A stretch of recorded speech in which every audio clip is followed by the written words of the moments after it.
중국은 부동산 망하고 사람들 집 없고 이래서 별로 신경도 안 써요. 굶어 죽어도. 지금까진 그게 됐는데 앞으로도 그게 유지가 될까 하는 건데 모르겠어요. 중국의 내수가 침체가 되고 중국이 과거와 같은 빠른 성장을 못하고 있어요. 시스템 붕괴가 불가능해요. 정부에서 그냥 막아버리면 되거든요. 그래서 붕괴가 안 돼요. 안 되는데 앞으로도. 안녕하세요. 저는 산업연구원의 조현승입니다. 저는 2002년부터 산업연구원에서 쭉 근무를 했고요.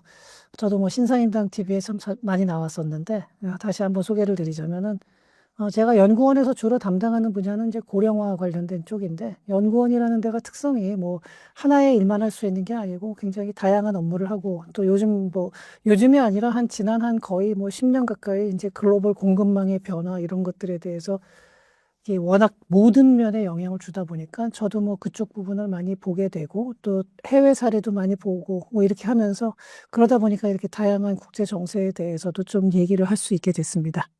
테헤란 현지에서 1,000만 리알 초고액권이 등장하고 식료품 물가는 100% 넘게 뛰었다고 합니다. 이란 경제 지금 어느 수준인가요? 사실 뭐 100% 그러는데 그것도 정확한 게 아닌 게 훨씬 더딜 것 같은 게 왜냐하면은 물건 자체가 품귀 현상이 많이 나타나고 있다 그래요. 그러면은 100%라는 게 의미가 없죠. 더 주고도 뭐 못 구하는 거니까요. 이제 그런 얘기들이 있는데 이란의 그 리알화 가치가 달러당 이제 180만 리알이라는 아주 사상 최저치, 정말 기록적인 약세를 기록하고 있습니다. 3월 20일부터 4월 20일까지 한 달간 물가 상승률이 무려 658%. 그러니까 6.8%라 그래도 엄청난 건데, 658. 그러니까 사실은 이 정도 숫자가 나오는 거는 이제 물건이 아예 없다는 뜻이에요. 그러니까 돈을 주고도 구하기 힘든 물건들이 많다는 얘기죠.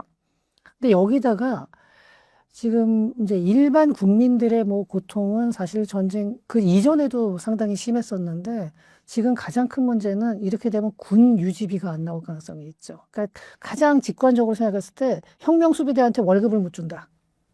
이게 되면은 군대가 유지가 안 되니까 전쟁 수행이 사실상 불가능해지는 거예요. 무기가 설령 좀 남아있는 게 있다 하더라도. 그리고 혁명수비대라는 것 자체가 그냥 군대에서 뭐 정부에서 월급을 받고 이런 게 아니라 혁명수비대 자체가 기업을 가지고 있거든요.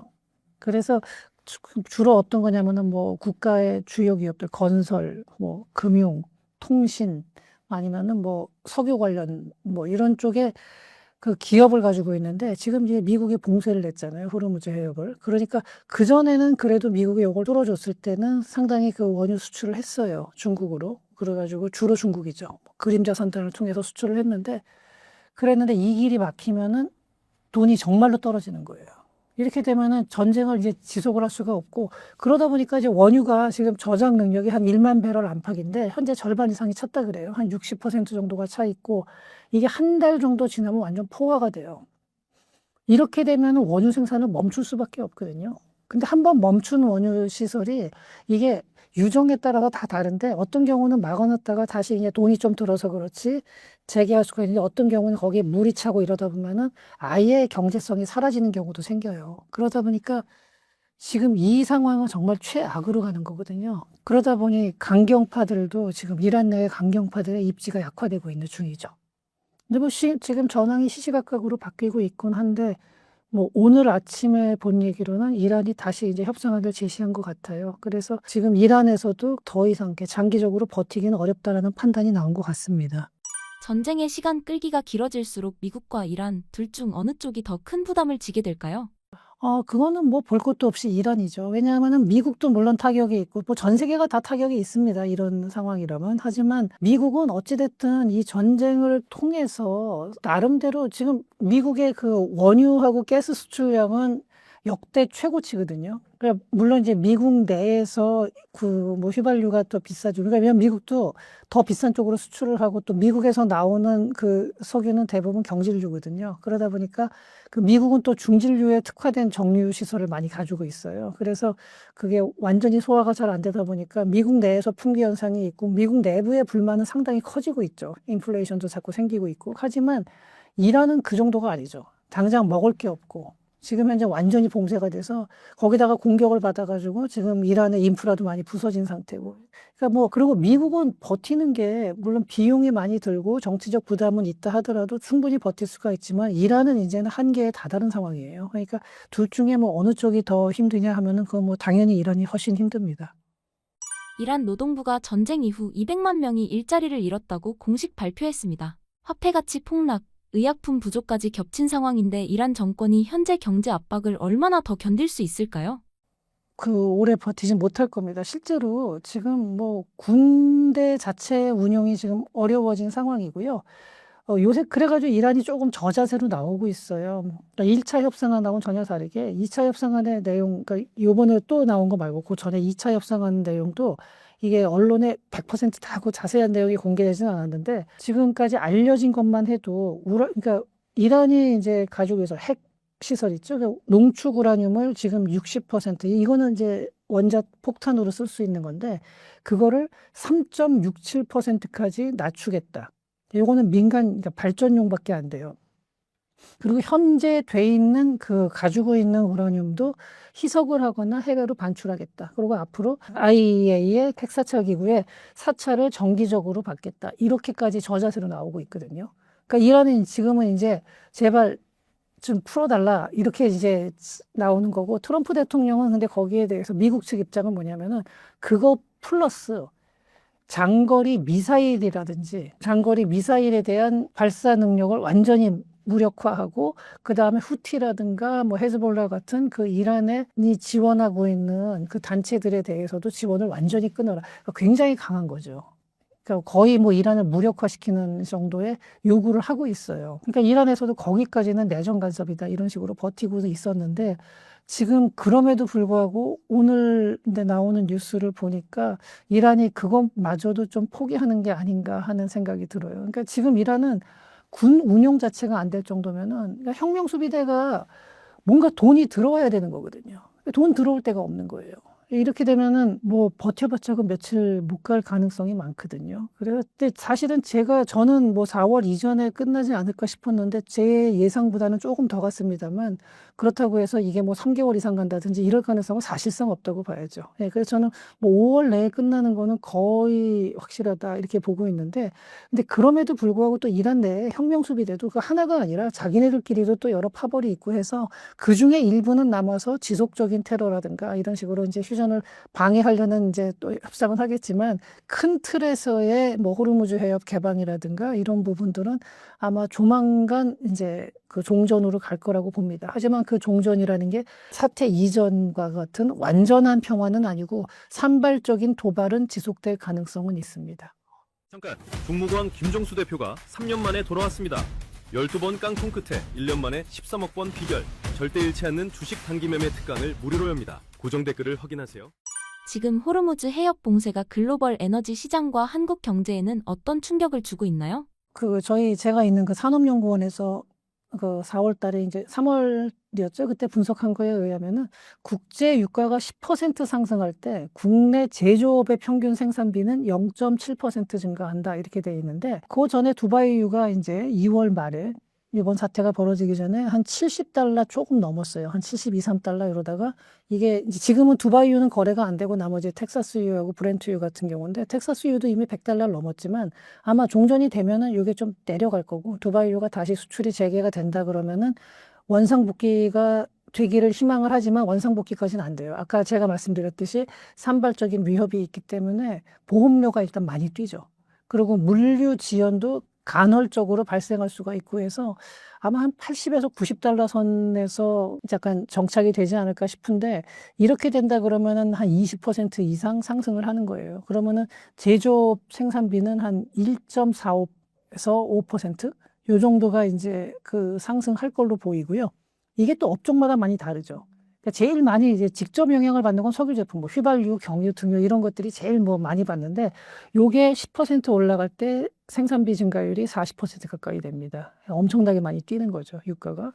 그 다음에 화학 산업이 한 6.8%. 그러니까 석유 제품이 뭐 압도적이고, 그 다음에 이제 관련된 이제 화학 산업이 한 7% 가까이 되고, 그 다음에 금속이 한 4%, 또 운송도 한 4, 5% 정도로 보고 있습니다. 근데 우리나라가 가장 주력으로 지금 수출을 많이 하는 반도체나 자동차 같은 경우는 그나마 직접적인 영향은 크지 않고 조금 간접적으로 가기 때문에 물론 영향이 없지는 않지만 그래도 이 석유의 아주 직접적인 영향은 조금 덜한 편입니다. 나중에 전기료로 합산돼서 나오는 그런 부담 정도가 되겠죠. 그리고 거시적으로 전체 이제 산업 레벨로 본 게 아니라 거시 전체로 봤을 때 이제 현대경제연구원에서는 유가가 배럴당 100달러가 되면은 경제 성장률이 0.3%포인트 하락할 거다. 이렇게 이제 예상을 했고요.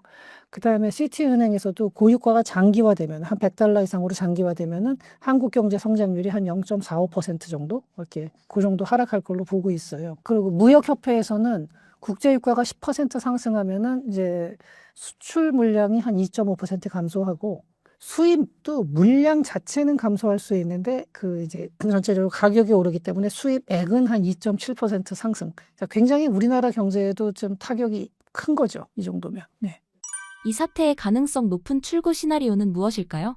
일단은 이제 이란이 사실상의 항복인데 과거의 2차 대전처럼 뭐 항복, 조인식 이런 거는 없고요. 그래서 서로 체면을 이제 차려줘야 되기 때문에 원만한 합의 형태로 가는데 아마 미국에서 경제 제재를 풀어주는 거 이게 아마 이란한테 주는 당근이 될 테고요. 또 실제 이란 행정부 지금 페제스키안 그 대통령 같은 경우도 문건파는 이제 다른 거 핵을 포기하고 더 이상 군사 강국으로서의 위치를 조금 내려놓더라도 이란 경제를 살리는 쪽으로 좀 선택을 하고 있는 것 같아요. 실제로 그리고 이란 시민들도 상당히 많은 사람들이 신정체제에 대한 불만을 가지고 있거든요. 그 전에도 사실은 이번 사태랑 무관하게도 이란에서 신정체제에 대한 불만은 굉장히 높았어요. 물론 이제 뭐 또 그걸 지키려고 그러는 사람이 있고 이란 내에 실질적으로 부와 군사력을 갖다가 아주 그 절대적으로 가지고 있는 건 혁명수비대였죠. 그러니까 혁명수비대는 또 그걸 이제 지키려고 하는 쪽이고. 근데 그렇게 되는데 어쨌든 이제 타협안은 미국에서는 경제 제재를 완화해주고 또 하나는 복구를 하는데 복구를 미국에서 이제 형식적으로 지원이라는 표현은 안 쓸 가능성은 있지만 실질적인 지원. 그러니까 복구에 대해서도 어느 정도 유럽이나 미국 뭐 아마 우리나라도 좀 들어가겠죠. 건설 같은 경우 이렇게 하면서 그 부분에 대해서 약간은 뭐 인도적 지원 뭐 이렇게 하면서 상당 부분 지원이 들어갈 걸로 보이고요. 대신에 이제 이란은 호르무즈 해협을 개방을 하고 그 다음에 핵을 사실상 포기하는 거죠. 이렇게 되면은 지금 이미 이란의 군사력이 많이 약화되어 있는 상태이기 때문에 더 이상 후티 반군이나 뭐 헤즈볼라 같은 이런 식으로 그동안 이란과 같은 편을 이루던 동맹들도 굉장히 약화될 겁니다. 완전히 없어지진 않고 또 없어지더라도 새로운 게 생길 수는 있겠지만 굉장히 약화되겠죠. 그렇게 되면서 중동 질서에서 과거에 보면 중동에서 강력한 군사력을 가지고 있었던 게 2000년대 초반까지만 해도 이라크, 이란, 이스라엘 이렇게 됐었는데 이라크는 지금 현재 완전히 이제 무너진 상태고, 이제 이란도 이라크와 비슷한 식으로 군사적인 강국에서 지위는 이제는 이제 물러나게 되는 거고요. 사우디와 이스라엘 중심의 중동 질서 재편이 아마 나타나지 않을까 저는 이렇게 보고 있고요. 그리고 이란은 장기적으로 아마 신정체제가 무너질 가능성도 상당히 높습니다.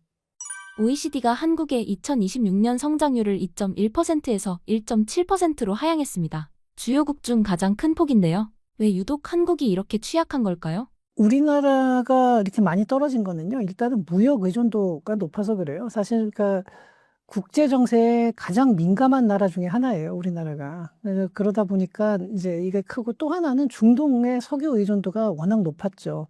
요거는 동아시아 국가들이 전반적으로 그래요. 그런데 그 중에서도 이제 우리나라가 특히 무역 의존도와 이 중동의 석유 의존도 이게 높기 때문에 이렇게 나왔는데, 그러니까 이제 앞으로 요번 전쟁을 겪었기 때문에 가격의 효율성, 비용의 효율성 외에도 공급망 다변화가 아마 약간은 이제 장기적으로는 좀 일어날 걸로 보입니다. 우리나라 정유 회사들이 뭐 이게 뒤에서도 또 말이 나올 수가 있는데, 그 중동산 석유에 좀 특화된 정유 시설하고 석유화학 시설을 가지고 있어요. 그러다 보니까 중동산에 대한 의존도가 높은데, 아마 새로운 뭐 정유 시설을 확장을 한다든지 뭐 이런 거는 또 이제 경질유, 미국의 경질유에 또 맞춰서 좀 갈 수도 있고, 이런 식으로 좀 공급망 다변화를 아마 시도할 걸로 보입니다. 호르무즈사에서 열척 시대가 이어지면서 브렌트유가 110달러를 넘나들고 있고 국내 휘발유 경유 가격도 2,000원을 돌파했습니다. 이번 유가 충격 단기 변동인가요? 아니면 구조적 전환점인가요? 그러니까 이게 구조적, 그러니까 과거에 그 오펙이 만들어지면서 오일쇼크 70년대에서 80년대 초반까지 있었던 그 오일쇼크 같은 구조적인 충격은 아니라고 봅니다. 이거는 약간 휘발성 이슈긴 한데, 그럼에도 불구하고 이게 완전히 단기적으로 휘발성으로 딱 끝나고 다시 원상복구는 안 되는 이유 중에 하나는 이미 국제 질서가 공급망이 디커플링 되고, 그리고 경제 안보라는 개념이 이미 확실하게 지금 그 모든 나라에서 자리를 잡아가고 있는 상황에 이번 일이 터진 거예요. 그러니까 이와 유사한 일이 또 터질 수 있다라는 불안감, 그리고 현재 이란이 무력화됐다 하더라도 이란에 지금 남아있는 혁명 수비대를 중심으로 한 어떤 테러 조직 형태로 그 지역에서 군벌 형태로 또 남을 수도 있거든요, 부분적으로는. 그러다 보면은 지금은 이제 미국이 전략을 바꿔서 이란을 완전히 뭐 점령하고 이럴 생각은 전혀 없어요, 미국은. 과거에 이라크는 그렇게 하려고 했었고, 아프간도 그렇게 하려고 했었죠. 하지만 지금은 그럴 생각이 전혀 없습니다, 미국은. 요거는 문서화돼서도 나온 얘기예요. 이 미국의 새로운 승리의 개념이라는 거는 더 이상 점령을 해서 친미 정권을 세우고 이럴 생각이 없어요, 미국은. 그러니까 적당하게 상대를 무력화시켜서 통제 불가능한 위협을 통제 가능한 불안 정도 수준으로 떨어뜨린 다음에 미국한테 유리한 협상 조건을 만들어내고 미국은 빠져나온다. 그리고 나머지는 그쪽 지역에 안정적으로 관리할 수 있는 대리자를 둔다는 거거든요. 그래서 이스라엘하고 사우디죠. 사우디는 미국에 대해서 그렇게 고분고분한 나라는 아니지만 어쨌든 대화를 하고 이 통제가 가능하다는 거죠, 미국 입장에서는. 이란처럼 저렇게 굉장히 다루기 힘든 나라는 아닌 거죠, 이란에 비해서 상대적으로.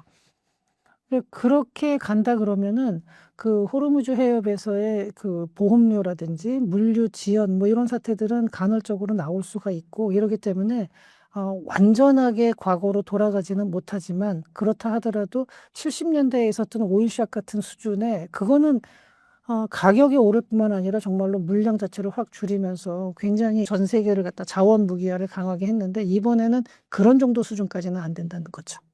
이번 사태로 한국이 UAE에서 긴급 원유를 들여왔다는 보도가 있었습니다. 중동 산유국들이 한국을 전략적 비축 거점으로 보기 시작했다는 분석도 나오는데 무슨 일이 벌어지고 있는 건가요? 일단 UAE가 우리나라하고 아주 요새 굉장히 친해졌죠. 물론 전에도 친했는데 이제 아주 공개적으로 대놓고 굉장히 밀월이 아니라 이제 대놓고 막 드러내놓고 지금 협력을 하고 있어요. 근데 과거에도 보면 우리나라가 UAE에 원전도 지어지고 군사 협력도 많이 했죠. 무기도 많이 팔고 이러면서.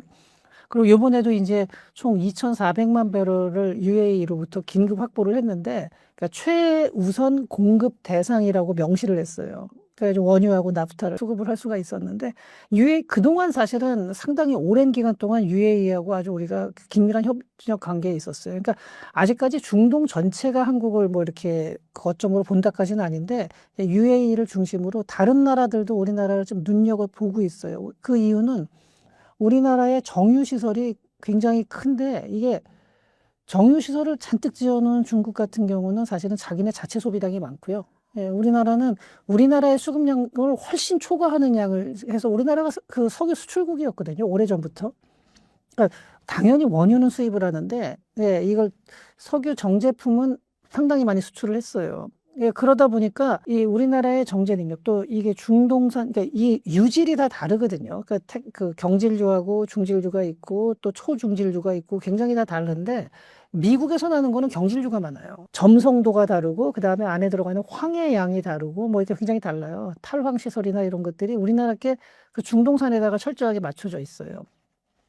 그리고 원유 비축 시설도 상당히 있고 거기다가 항만도 잘 돼 있는데, 이 항만이 그냥 일반 컨테이너선하고는 다른 게 이 액체 화물을 받아들여서 빨리빨리 빼내고 수송을 해낼 수 있는 항만 시설이 우리나라가 굉장히 잘 돼 있어요. 그러다 특히 울산 쪽에 그러다 보니까 이제 우리나라를 동북아 석유 허브로 쓰기도 좋은 거죠. 그래서 아마 중장기적으로 이제 UAE를 외에도 사우디나 다른 나라도 우리나라하고 조금 이런 협력을 어느 정도는 할 가능성이 있습니다. 그래서 우리나라한테는 이게 지금 단기적으로 어려움이 있지만 또 장기적으로 보면은 또 이러한 좀 그 수혜도 우리나라가 볼 수 있다는 겁니다.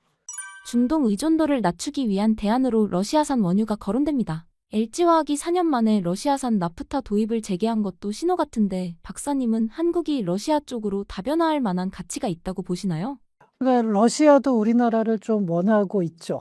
왜냐하면은 그 북극 항로 있죠. 북극 항로 때문에 우리나라하고 협력을 많이 이제 하려고 해요.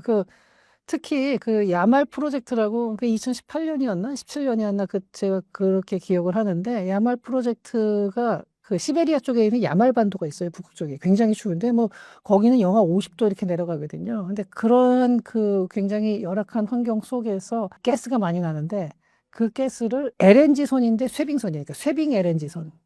이게 우리나라의 어떻게 보면 좀 독보적으로 우리나라가 강한 기술이죠. 초대형 쇠빙 LNG선을 가지고서 우리나라가 들어가서 이제 러시아하고 1차에서 협력을 했고, 그 다음에 2차에서도 이제 러시아가 너무 한국한테만 의존하면 안 되니까 뭐 프랑스나 중국도 좀 끼워주고 했었는데, 이게 진행이 되다가 러우 전쟁이 터지면서 우리나라가 이제 그게 끝났어요. 그랬는데, 러시아도 이제 우리나라한테 자꾸 손을 벌리는 게 아무래도 그러한 기술력이 우리나라가 제일 좋거든요. 쇠빙 LNG선 같은 경우는. 그리고 한국하고의 협력을 좀 원하고 있어요. 러시아 입장에서 한국 그러면은요, 예전에 이제 러시아 대사관에서 복무했던 직원한테 들었는데, 러시아 사람들이 한국에 대한 친밀도가 높냐 그랬더니, 뭐라고 설명하냐면, 대부분의 경우 교류를 많이 하면은, 다들 이제 어쩔 수 없이 이제 이해관계가 없어서 하지만, 대부분 악감정이 더 많아져요. 국제교류에서는. 근데 러시아하고 한국은, 러시아 사람들이 보기에 한국은 적도 아니지만, 친구는 아니지만 적도 아니다. 그러니까 이 정도면은 상당히 그러니까 우호적인 거라고 볼 수 있다는 거예요. 그리고 한국 상품들에 대한 그 러시아에서의 인기도 상당히 많아요. 먹는 것부터 시작해서 왜 도시락 같은 거 있고 초코파이도 있고 뭐 이런 식으로 하는 것뿐만이 아니라 한국의 기술력에 대해서도 상당히 높게 평가를 하고 있기 때문에 아마 그 북극 항로랑 관련돼서 굉장히 그 수요가 있는 것 같아요. 그리고 우리나라도 지금 그 에너지 공급처 다변화라는 측면에서는 러시아가 좀 필요하긴 한데, 이제 문제는 러시아가 국제 제재를 받고 있는 상황이기 때문에 우리나라는 아직은 좀 신중할 수밖에 없고, 러시아 원유를 들여오는 거는 이제 부분적으로 조금 소량은 들여올 수 있다 하더라도 대규모로 가지고 온다든지 하는 거는 조금 더 이제 신중하게 접근을 하고 중장기적인 관점에서는 적극적으로 보되 지금 단기적으로는 조금 신중하게 접근을 해야 될 걸로 보입니다. 많은 분이 북극 항로 개방을 한국의 큰 기회로 보고 있습니다. 그런데 정반대 시각도 있습니다. 박사님은 어떻게 보시나요? 항상 그래요. 그 북극 항로라는 게 우리나라한테 굉장히 큰 기회인 거는 맞아요. 그러니까 부산에서 그 유럽에 이제 로텔담까지 가는 항로가 기존에는 한 2만 킬로가 돼요. 이게 30일 정도 걸리거든요. 큰 배 같은 경우는. 근데 요거를 북극 항로로 가게 되면은 이게 13,000. 그래가지고 20일로 단축이 돼요. 그러니까 열흘이 줄어든다는 건 엄청난 거예요. 그 비용이라는 게.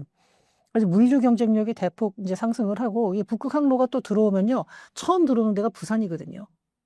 물론 이제 부산을 바이패스해서 뭐 상하이나 도쿄로 갈 수도 있겠지만, 그리고 또 중국 자체의 물량이 워낙 많으니까 상하이로 곧장 가는 것도 있겠지만, 부산을 거쳐가는 배가 많을 수밖에 없어요.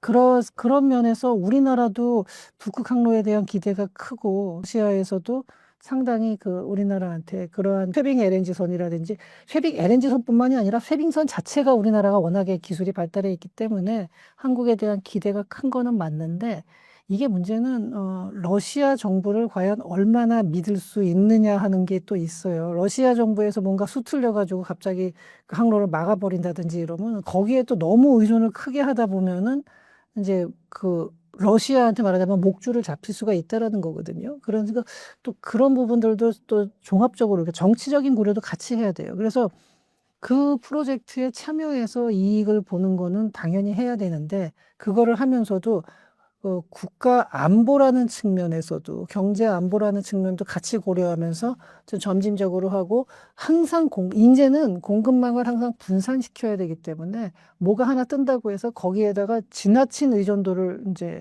그 의존도를 너무 높이는 거는 그 국가 차원에서 좀 조절을 해야 되는 상황인 거죠. 미국이 중동 사태에 발이 묶이는 동안 중국이 반사이익을 본다는 시각도 있고 더 큰 타격을 받을 거란 분석도 있습니다. 4월 PMI를 보면 중동 영향이 거의 없는 것처럼 보이기도 하는데요. 박사님은 어떻게 보시나요? 일단은 중국이 반사이익을 얻을 게 별로 없습니다. 뭐 전혀 없는 건 아닌데, 제가 어떤 이제 반사이익 얘기가 나오는 걸 한번 찾아봤는데, 언론에서 몇 군데 그런 얘기가 나와요. 이번에 전쟁 때문에 석유 결제를 위안화로 하는 비중이 늘었다, 뭐 이런 얘기도 나오고, 그거 외에는 반사이익을 볼 게 별로 없거든요. 그동안 중국에서 그림자 선단을 이용해서 이란 석유를 굉장히 싸게 사왔어요. 이란 제재. 그러니까 그림자 선단을 그 티팟이라고 불러요. 그러니까 민간 정유사들이니까 티팟이 뭐냐면은 티팟을 가지고 여기저기 옮겨 담을 수 있잖아요. 이런 것처럼 민간 정유사에서 중국의 아주 CNPC 같은 공기업은 안 들어가고 민영회사들이 이게 티팟이라고 부르는 그 민간 정유사들이 배를 가지고서 공해상에서 받기도 하고 아니면 다른 나라를 통해서 받으면서 이러면서 그걸 갖다가 인도네시아산이나 말레이시아산으로 국적을 둔갑을 시킵니다. 배에서 공해상에서 받아서 다른 데서 받아온 석유하고 블렌딩을 하기도 하고 뭐 이런 식으로 해가지고 이 원산지를 속여서 들어가는데 그런 다음에 이란에 그럼 돈을 어떻게 송금했냐면은 그 이란의 금융기관 중에 테자라트 은행이라는 데가 있는데 여기 산하 환전소 하나가 홍콩과 중국 내에서 66개의 유령 법인을 통해서 달러나 유로화로 환전했다. 이게 월스트리트저널의 4월 초에 나온 기사예요. 그거 외에도 이제 일부는 중국이 이란에다가 뭐 사회 간접 자본, 뭐 도로나 이런 거 깔아주면서 물물 교환 형태로 또 가기도 해요. 그러니까 이런 식으로 이제 가는데 이게 이제 한 국제 시세보다 한 10에서 20% 정도 싸요. 그런데 이번 전쟁을 통해서 이게 막혔죠. 그리고 이란의 전쟁이 끝난 다음에 경제 제재가 풀리잖아요. 더 이상 이란이 할인해 줄 이유가 없죠.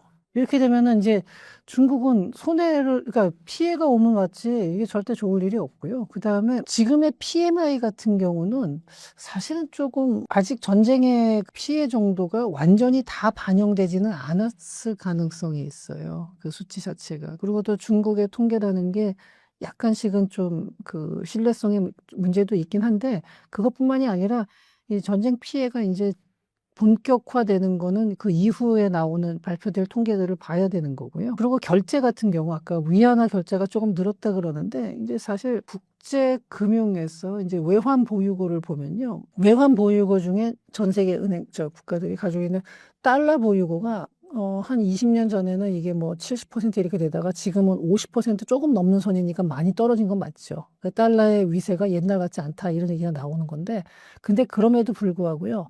무역에서 차지하는 달러의 비중은 한 70% 선이 유지가 되고 금융거래에서는요. 오히려 늘었어요. 최근 들어. 지난 10년 동안 지금 거의 80% 후반대입니다. 달러가. 그러면 스위프트망에서는 당연히 다 달러로 쓰는 거고요. 그럼 국제 금융거래나 무역거래에서 중국 위안화가 차지하는 비중이 얼마냐면 한 3% 돼요.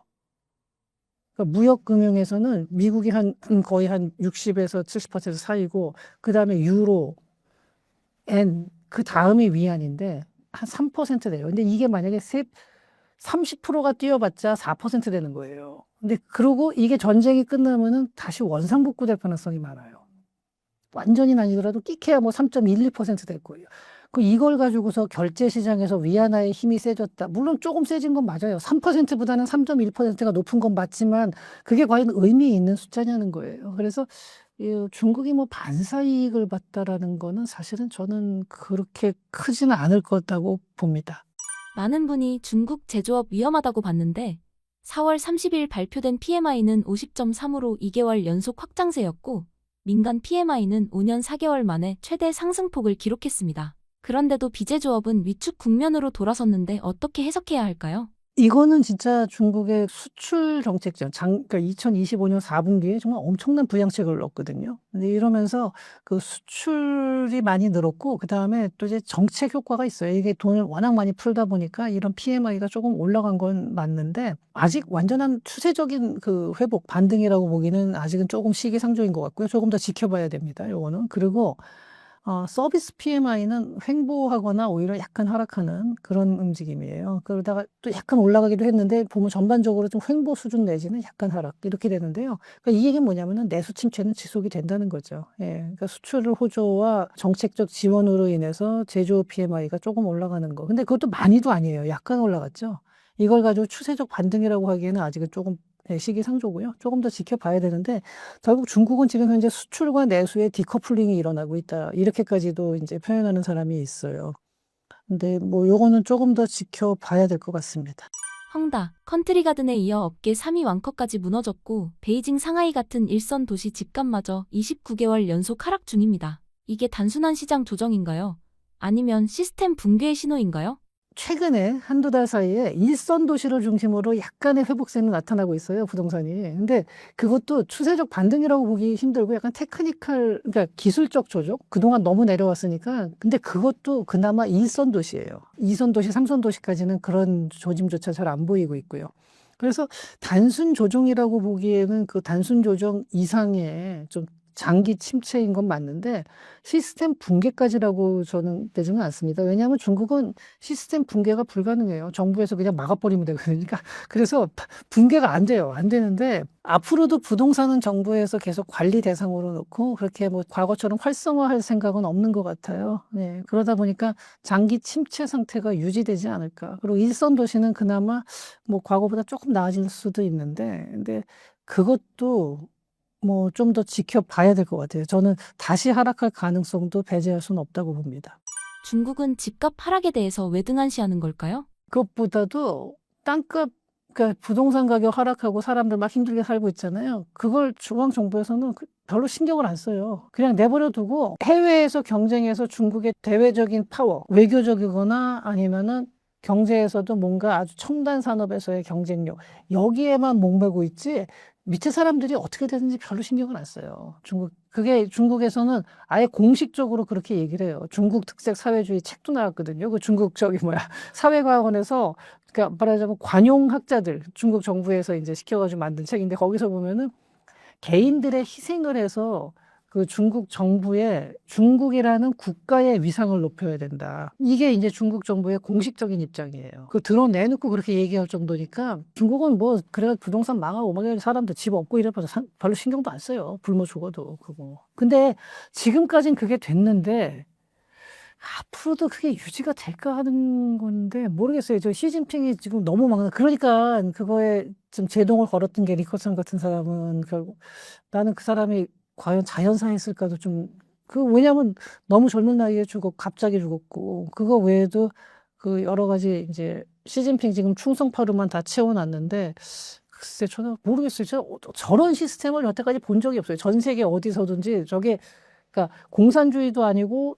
자본주의도 아니고 어떻게 묘하게 섞어놓은 이상한 사회주의인데, 저게 과연 계속 굴러갈까?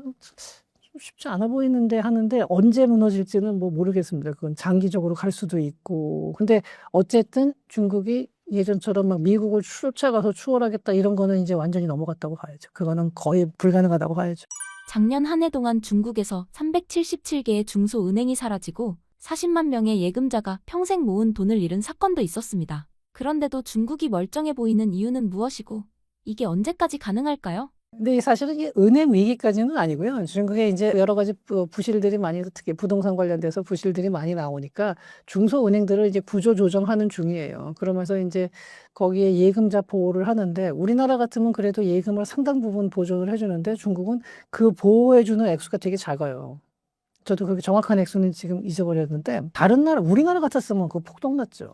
네. 근데 중국은 폭동이 안 나요. 이게 우리나라뿐만 아니라 다른 나라 웬만하면은 저게 굉장히 심각하고 사회적인 이슈가 되면서 정권이 바뀌어야 되는데 중국은 정권이 안 바뀌고 멀쩡해요, 공산당은. 아직까지는 통제가 가능하다는 거죠. 근데 제가 중국인들하고 얘기를 해보면은 우리나라에도 중국인들이 많으니까요. 그래서 얘기를 해보면 그냥 이렇게 평범한 사람이 아니라 좀 이렇게 중국에서 말하자면 엘리트급으로 와 있고 우리나라에서도 비교적 IT 기업이나 이런 데 있는 분들인데 그분들 얘기가 이거예요. 중국 사람들은 상당히 실용적이어서 그러니까 국가가 어떤 독재를 하건 여러 가지 문제를 일으키더라도 전체적인 삶의 질이 개선이 된다 그러면은 그걸 수용을 한다는 거예요.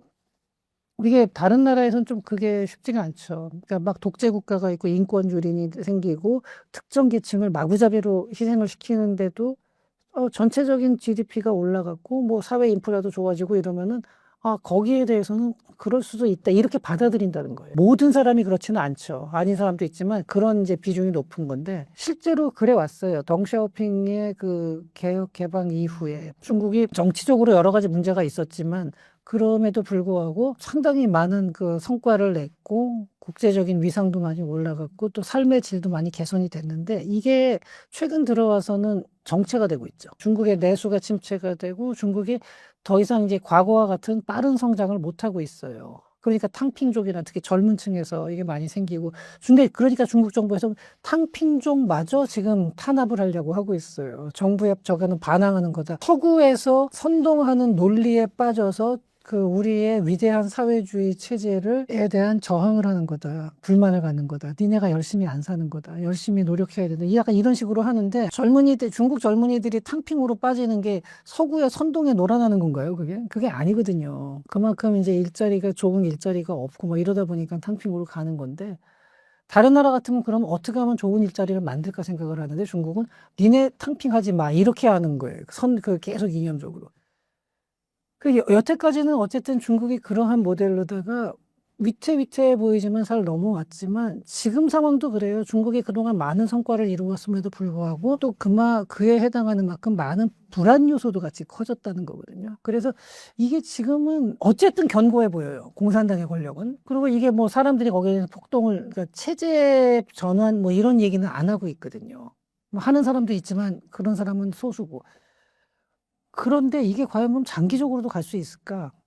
과연 이제 더 좋은 삶을 계속해서 제공해 주지 못한다. 지금보다 더 좋은 삶 나가야 되는데 이게 안 된다 그러면은 과연 이 체제가 언제까지 유지될 수 있을까?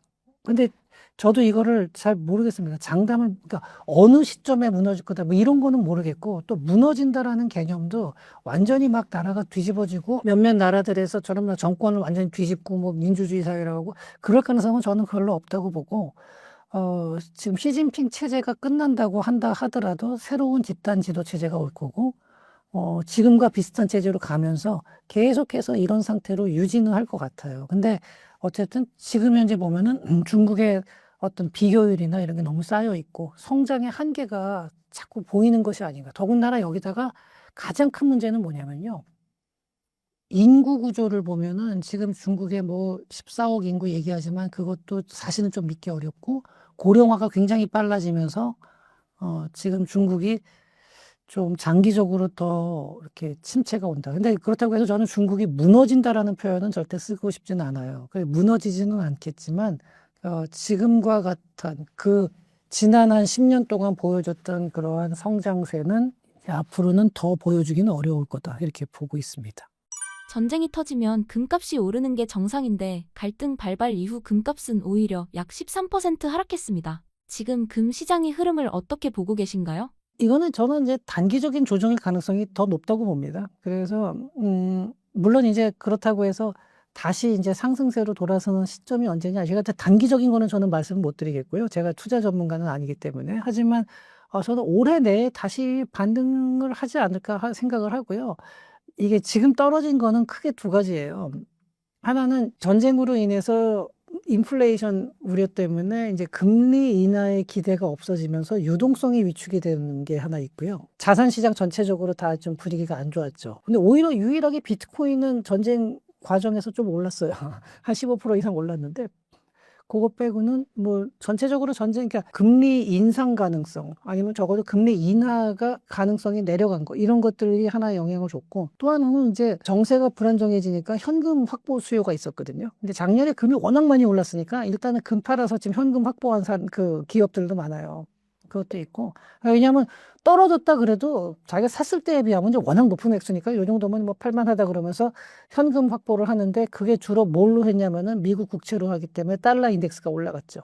예, 그래서 달러 인덱스가 많이 올라간 거예요. 그리고 이번에도 나타났지만 달러 위기론이 나오곤 있다고 하더라도, 물론 이제 장기적으로 모든 나라의 법정화폐의 가치가 떨어지고 있는 거는 맞지만, 그래도 위기 때 다른 나라 법정화폐보다는 여전히 그래도 달러가 더 믿을만 하다라는 게 이번에도 한 번 더 확인이 된 거죠.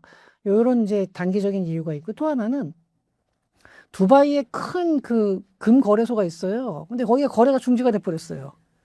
그러면서 이제 금을 뭐 사고 팔고 하는 게 중지가 되니까 약간 이제 거기서 금 거래가 위축이 된 게 또 가격 하락을 이제 부추긴 것도 있고요. 여러 가지가 이제 겹쳤는데, 제가 보기에는 국제 정세가 불안정해지고 전반적인 법정화폐의 가치가 떨어진다 그러면은 이런 단기적인 것도 지나가서 결국 장기적으로는 금값은 다시 오를 거로 봅니다. 장기적이라는 게 그렇게 뭐 100년 이렇게 얘기하는 게 아니라 정말 한 1, 2년 안에 저는 다시 금은 이제 뭐 또 최고치를 한 번 더 뚫을 수도 있지 않을까. 제가 장담은 못 드리지만 추세 자체는 저는 지금은 단기적인 조정이고 다시 올라간다 이제 보고 있습니다. 최근 두바이 거래소 마비와 같은 대외 변수와 더불어 매파적인 연준의 태도로 인해 금리 인하 기대감이 위축되고 있습니다. 이러한 상황이 시장에 구체적으로 어떤 영향을 미칠 것으로 보시나요? 그렇죠. 예, 그 다 영향이죠. 그 모든 그런 것들이 종합적으로 영향을 준 거예요. 그래가지고 그러다 보니까 요번에는 이제 그 금이 이제 또 작년에 워낙 많이 올라서 이게 그러니까 사람들이 당장 필요한 걸 찾을 때 일단 작년에 많이 오른 것부터 팔아요. 네, 약간 그런 것들도 있었고요. 근데 거기 그런 부분이 있었는데 그런 거 다 하더라도 그리고 이번에 달러 인덱스가 많이 올라가서 여전히 그래도 달러의 값어치가 높구나 이런 생각을 할 수는 있는데요. 그거는 법정 화폐끼리의 비교에서입니다. 전 세계 법정 화폐의 가치가 계속 하락하고 있어요. 예, 그런 걸 생각해 본다 그러면 중장기적으로는 금값은 저는 계속 금, 은, 그 다음에 수요가 확실하게 생산량이 확실하게 정해져 있는 비트코인 뭐 이런 것들은 올라갈 거라고 다 보고요. 그리고 금, 은뿐만이 아니라 뭐 구리라든지 모든 원자재들도 다 저는 많이 올라갈 걸로 봅니다. 그래서 금에 대해서 사람들이 물어봐요, 저한테 가끔. 그러면은 저는 뭐 사는 거를 추천을 드리는데 살 여력이 없으면은 적어도 지금 가지고 있는 거라도 팔지 말고 정말 지금 금 팔아야 되는 거 아니냐 물어보는 분들이 있는데 저는 그거는 정말 추천하지 않습니다. 그 가지고 있으라고. 예. 저도 뭐 금이 많지는 않지만 그래도 금반지 한두 개씩은 가지고 있는 분들 많거든요. 그리고 귀걸이 뭐 이런 것들 그런 것들은 꼭 저는 팔지 말고 가지고 있으라고 말씀드리겠습니다. 1971년 닉슨 쇼크로 금본위제가 무너진 뒤 금값은 9년 동안 약 24배 폭등했는데 그때와 지금 어떤 점에서 닮았고 어떤 점에서 다르다고 보시나요? 자, 일단은 이제 그때보다요. 지금이 금값 상승 요인은 저는 더 크다고 봐요. 왜냐하면 닉슨 쇼크라는 게 굉장히 큰 충격이었죠. 금본위제를 폐기한다라는 것 자체가. 근데 그럼에도 불구하고 그 당시에는 절대적인 강자가 있었어요. 그게 이제 미국이었죠. 그리고 미국의 그러니까 닉슨 대통령 시절에는 그 연준 의장이 아서 번즈라고 역대 최악의 연준 의장으로 뽑히는 사람인데 닉슨이 시키는 대로 다 했어요. 통화량 경기 부양이라고 하면 부양하고 이런 식으로 했었는데 그 이후에 폴 볼커 같은 사람이 나타나면서 확실하게 그때 스태그플레이션이 왔을 때 금리를 굉장히 높여가지고 일단 물가부터 잡고 아주 굉장히 고통스러운 기간을 한 2, 3년 겪었지만 그 이후에 미국 경제가 또 안정이 됐고 그리고 행정부에서 시키는 말을 잘 안 들었었죠. 그리고 이제 그 다음에 뭐 앨런 그린스펀 같은 경우는 지금은 평가가 많이 악화되긴 했지만 어쨌든 좀 노련한 운영을 했고 그런 식으로 하면서 연준이 행정부에서부터를 약간은 그래도 독립성을 지켜봤거든요. 그리고 그렇게 할 수 있었던 것도 국제 금융시장을 확실하게 주도하는 맏형 역할을 해주는 미국의 힘이 워낙 강했다는 거예요. 근데 이게 지금은 이제 물론 여전히 미국의 힘이 강하지만 미국이 자기의 앞가림 때문에 지금은 과거에 하던 역할을 조금씩은 포기하고 있어요. 물론 이제 완전히 포기하는 건 아니지만 이런 식으로 하다 보면은 공백이 발생하는 지역이 나와요. 그러니까 탈달러 동맹 그래서 그쪽에서도 뭐 완전히 탈달러를 하는 건 아니지만 중국, 러시아, 브라질 이런 나라들이 부분적으로 미국과 좀 사이를 두고 특히 그 금융 쪽에서 그럼에도 불구하고 여전히 스위프트망은 달러가 확실히 잡고는 있죠. 근데 이게 앞으로 한 10년, 20년 지나잖아요. 그러면은 지금보다는 그러니까 달러의 위상 자체가 약화된다기보다도 미국에서 달러를 가지고서 통제하는 거를 과거에 비해서는 좀 덜 할 거예요. 미국이 우리한테 손해가 된다 싶으면 손을 딱 끊어버리고 이런 행동들을 이제 미국은 하게 됐거든요. 아주 그걸 공식적으로 그렇게 얘기를 하고 있거든요. 이렇게 되면 이제 공백이 생기고 이렇게 되면서 오히려 전 세계 법정화폐가 다 같이 이제 하락을 하고, 그 다음에 또 하나는 이게 미국의 어떤 혼자만의 그런 정책이 아니라, 국제 정책이 아니라 전 세계가 다 같이 지금 부채 비율이 엄청나게 높아지고, 파퓰리즘이 심해지고 이러면서 이 긴축이라는 게 거의 지금 불가능한 상황이 됐어요. 부채 비율이 다 같이 올라가요, 전 세계가. 지금 우리나라도 그렇고, 뭐, 유럽도 말할 것도 없고요. 일본도 그렇죠. 이런 식으로 계속해서 통화 증발을 하고 있어요. 그렇다면 법정 화폐의 가치는 다 같이 내려가는 거예요. 이렇게 되다 보니까 지금 닉슨 쇼크 때는 그나마 미국을 중심으로 무언가 다 같이 통제하려고 하고 뭐 이런 식으로 통화 가치가 너무 하락하려고 그러면 조금씩 멈추고 하려는 그나마 속도를 조금씩 제어는 했거든요. 그래서 1980년에 미국의 GDP 대비 부채 비율이 30% 정도였는데 이게 이제 2000년이 되면 60%가 돼요. 20년 동안. 그러다가 2008년도에 금융위기가 터졌을 때 100%가 됩니다. 그리고 코로나 때 120%를 넘겨요. 미국만 그런 게 아니라 전 세계가 다 그 비슷한 시기에 부채 비율이 팡팡 뛰어요. 그러면은 지금 상태에서 그럼 긴축을 해서 잡을 수 있느냐? 제가 보기에는 현재 정치 구도로는 전 세계 어디 가나 이건 좀 어렵다고 봐요. 그렇기 때문에 오히려 닉슨 쇼크 때보다 지금이 법정화폐의 가치 하락은 더 빠를 수가 있고, 그러면은 거기서 반사적으로 당연히 화폐로 표기되는 금의 가치는 더 올라가는 거죠. 그래서 저는 비트코인, 금, 그 다음에 지금 현재 앞으로 이렇게 장기적으로 성장할 수 있는 기업들에 대한 주식 이런 식으로, 그리고 당장 예비비는 필요하겠지만 현금이, 근데 이런 식으로 좀 자산을 이렇게 분산시켜 놓는 거를 저는 그래서 추천을 드립니다. 현재 미국의 GDP 대비 부채 비율은 어느 정도이며 이 흐름이 꺾이지 않는다면 금값의 장기 방향성은 어떻게 보시나요? 일단 2026년 3월 기준으로 미국의 GDP 대비 부채 비율은 125.3%입니다. 2025년 말에 125.2%, 0.1% 상승했으니까 뭐 큰 변화는 아닌데 어쨌든 석 달 동안 0.1%. 그래도 커요. 이게 그냥 금액이 워낙에 미국의 GDP가 크기 때문에 이게 꺾이지 않을 거라고 봐요. 왜냐하면 공화당이 되면은 감세라든가 군비 쪽에서 돈을 쓰고 민주당이 되면 복지 쪽에 돈을 많이 써요. 그리고 어느 정권이든지요. 지금 공화당하고 민주당 어느 쪽으로 압도적으로 기울어 있지 않잖아요. 그러면은 조금만 상대방 표를 가져오면 되잖아요. 이렇게 되면 여기서 포퓰리즘으로 돈을 계속 쓰는 거죠. 지금 프랑스도 그래요. 이렇게 세 개의 연합이 서로 비슷비슷해요. 그럼 상대방 표를 조금만 가져오면 되거든요. 그러니까 돈을 긴축을 못 하는 거예요. 계속 우리가 이거 해줄게 저거 해줄게 자꾸 매표 행위를 하는 거죠. 사실은 저는 이건 거의 부정선거급이라고 봐요. 매표 행위거든요, 사실상. 그러니까 그런 식으로, 근데 뭐 이건 제가 좀 과하게 표현을 한 겁니다. 그러니까 이거는 좀 이제 뭐 그냥 알아서 잘 들어주시고요. 근데 어쨌든 이런 식으로 자꾸 이제 재정이 확장되는 경향이 너무나 그 전 세계적으로 지금 퍼져 있어요. 뭐 우리나라에서도 사실은 약간 좀 그런 모습들이 나타나고 있고요. 그래서 이런 거를 볼 때 결국은 그러면은 앞으로 자산을 어떻게 현금으로 예금에다가 은행에 저금해 놓으면 어떻게 되냐? 내 재산이 그냥 계속 줄어드는 거거든요. 그래서 제가 계속 반복해서 똑같은 말이 나오는 게 금이나 비트코인 이런 식으로 분산 투자하라 이렇게 제가 말씀드리는 겁니다.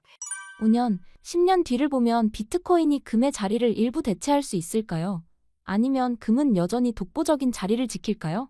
저는 금하고 비트코인은 서로 좀 다른 영역에서 활동한다고 보고요. 예, 비트코인이 금을 대체한다라고 말하는 거는 너무 과한 얘기고요. 하지만 비트코인은 그러니까 디지털 영역이 넓어지면은 디지털에서 소비가 되는, 그러니까 물론 이제 거래를 할 때는 비트코인을 안 쓰고 이제 스테이블 코인을 쓰겠죠. 하지만 디지털 자산의 규모가 커진다 그러면은 당연히 그 기준점이 되는 거는 코인이기 때문에 비트코인의 가치는 많이 올라갈 수밖에 없어요. 이렇게 생각해 보면 되는 게요. 예전이나 지금이나 이제 금의 양이 그렇게 큰 변동이 있는 게 아니거든요. 그럼에도 불구하고 경제 규모가 커지면은 금값이 어떻게 되는지 한번 보시죠. 경제 규모가 커지는 거 이상으로 금값이 오르잖아요. 그런 것처럼 디지털 세상 속에서 디지털 거래가 많이 일어난다. 스테이블 코인의 그 거래량이 늘어난다 그러면요. 비트코인은 그 이상의 가치를 이제 올라간다는 거죠. 그래서 저는 이제 이건 둘이 다른 영역이고, 비트코인하고 금하고 그래도 역시 인류 역사를 같이 이제 쭉 여태까지 가지고 왔던 금을 비트코인이 단기간에 대체한다. 뭐 그거랑 맞먹는 위상으로 간다는 건 어렵죠. 그거는 잘 안 될 것 같지만 또 비트코인은 그 비트코인 나름대로의 장점을 많이 가지고 있어요. 근데 금은 해외 반출이 어렵죠. 그다음에 가지고 있으면은 이게 이제 그러니까 만약에 진짜로 금을 가지고 있으면 분실의 위험이라든가 뭐 이런 것도 있을 수 있고, 또 어디에 맡긴다고, 그러니까 ETF 상품을 산다 하더라도 그럴 경우에 내가 가지고 있는 것이 너무나 적나라하게 드러나서 뭐 과세라든가 이런 게 나중에 상속을 한다든가 할 때도 그 ETF 상품 같은 경우는 너무나 눈에 보이고요. 근데 금을 가지고 있으면 장점이 정말로 금덩어리 이렇게 반지 같은 거로 나눠서 가지고 있으면은 뭐 상속할 때도 몰래 할 수 있다 뭐 이런 얘기를 하시는 분들도 있긴 한데, 그럼에도 불구하고 금이라는 거는 가공할 때 들어가는 비용, 뭐 이런 것들, 팔 때도 그 손해가 많이 나오죠. 근데 비트코인은 국제 간의 이동이 편하고, 그 다음에 이 변환할 때, 사고 팔 때의 거래 비용이 금에 비해서 훨씬 낮아요. 또 이런 장점이 있어서 그래서 두 가지가 서로 다른 특성을 가지고 있는 상품들이기 때문에 그래서 저는 조금씩 나눠서 가지고 있는 게 좋지 않나. 이거는 뭐 제 개인적인 생각인데 자신의 성향에 따라 다를 수가 있어요. 나는 그래도 더 안정적인 금을 원한다 그러면은 금 쪽으로 더 많은 투자를 하고 또 그렇지 않고 조금 이제 디지털 쪽에다가 더 큰 비중을 둔다. 그리고 거래 편의성에다가 더 큰 비중을 둔다 그러면은 이제 비트코인 쪽이 조금 더 유리한 거고요. 신사임당 시청자분들을 위한 한마디 부탁드릴게요. 정말 아주 세계 정세가 급변하고 있죠. 네, 이런 상황에서 많은 분들이 어느 한쪽의 얘기에만 너무 빠지는 경향들이 좀 있는 것 같아요. 특히 이 유튜브 같은 경우는 한 번 들으면 그 알고리즘 타고 계속 같은 종류의 얘기를 듣게 되는데 그러지 말고 내가 싫어하는 얘기, 내가 생각하기에 저거는 아닌 것 같다 싶은 얘기도 같이 좀 골고루 들어줬으면 좋겠어요. 그리고 그렇게 들어야지 균형 잡힌 시각을 얻을 수 있어요. 요새 보면은 너무 사람들이 한쪽으로만 좀 치우치다 보니까 의견도 서로 극단적으로 좀 대립을 하는 경향이 있거든요. 그거를 피하고 좀 균형 잡힌 시각을 갖기 위해서는 좀 다양하게 의견을 들으면서 좀 열린 마음으로 좀 받아들였으면 좋겠습니다.